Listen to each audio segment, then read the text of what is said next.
On September 18th, in the northeastern Chinese city of Shenyang, Japanese troops detonated explosives on a rail line they already controlled, then pinned the blame on Chinese soldiers. It was nothing more than a pretext for invasion. Within just 4 months, they had taken 1.28 million square kilometers of China's northeast, also called Manchuria at the time, an opening act of the global fight against fascism.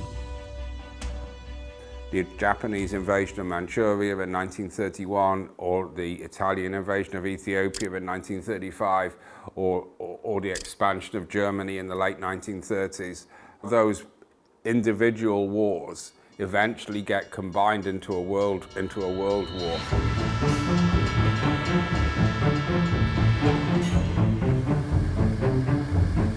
After the September 18th incident, a commission of foreign investigators checked into this hotel in Shenyang. They were sent by the League of Nations, the predecessor to today's United Nations, to investigate whether Japan's actions constituted aggression. But what the investigators didn't know was that the stage had already been set. The aides by their side, handpicked. The crime scene, carefully arranged. Even the concerned Chinese citizens protesting outside their hotel, all part of a choreographed script by Japan. It was clear, if things went on like this, the truth will never see the light of day.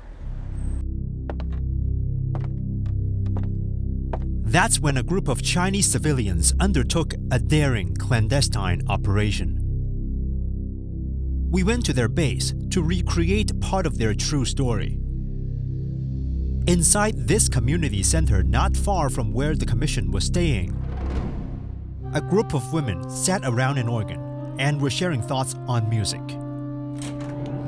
But the calm was only surface deep. Suddenly, several agents working for Japan stormed in. At the organ, one woman kept playing.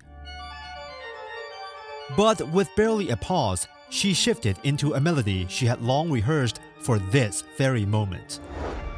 Down in the basement, 9 men sprang into action, quickly gathering piles of photographs, government documents, and files.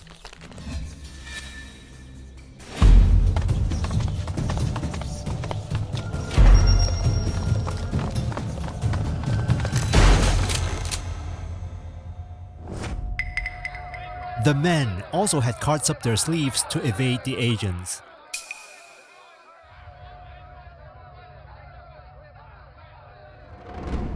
This was the spot where, constantly under the threat of Japanese detection, they secretly gathered every shred of evidence they had risked their lives to collect.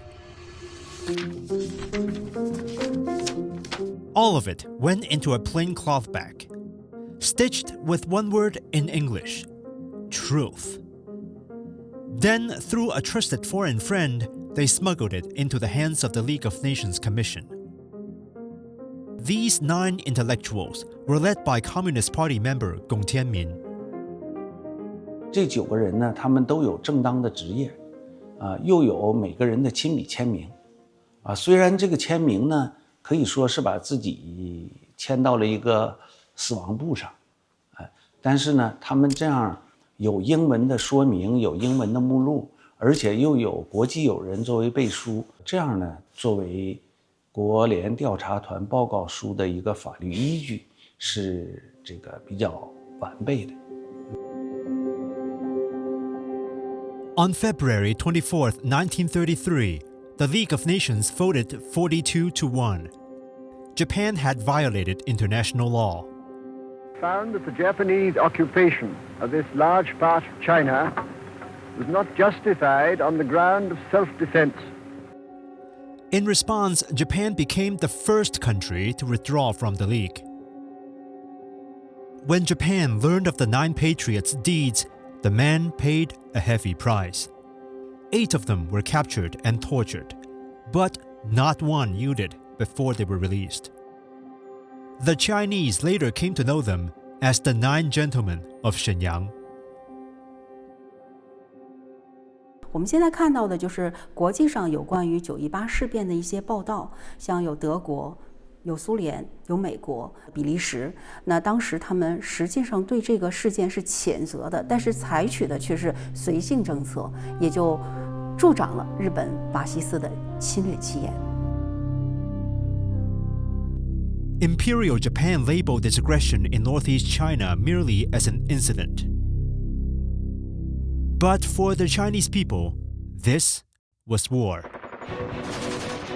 Armed forces against the occupation emerged almost immediately.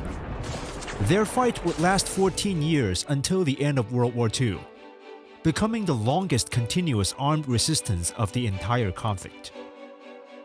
日本方面的材料就承认，在这40年期间，东北抗日联军一共消灭了17.2万日本人，死和伤、俘在内。